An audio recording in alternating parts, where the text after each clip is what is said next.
ক্রিকেটকে রাজনীতির ঊর্ধ্বে রাখতে একটা কড়া বার্তা দিল দ্য 100 কর্তৃপক্ষ। England and Wales cricket board এবং টুর্নামেন্টের 8টি দল এক যৌথ বিবৃতিতে জানিয়েছে দ্য 100কে তারা এমন একটি প্রতিযোগিতা হিসেবে রাখতে চায় যা হবে সবার জন্য উন্মুক্ত, স্বাগতপূর্ণ এবং অন্তর্ভুক্তিমূলক।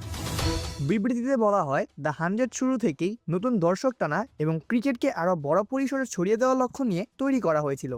সেই সঙ্গে একটি বিষয়কে সবসময় গুরুত্ব দেওয়া হয়েছে, সেটি হলো জাতিগত পরিচয়, লিঙ্গ, ধর্ম বা জাতীয়তা যাই হোক না কেন, সবাই যেন এই খেলায় নিজের জায়গা খুঁজে পায়।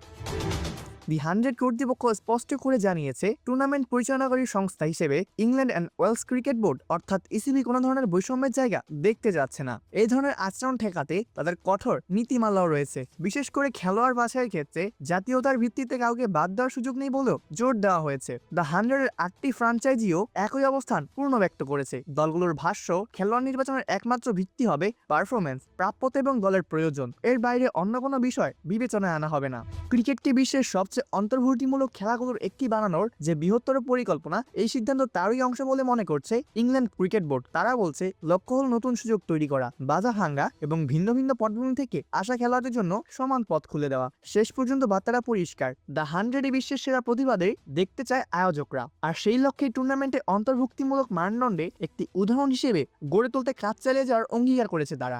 অপূর্ব দাস, প্লেবাজ নিউজ।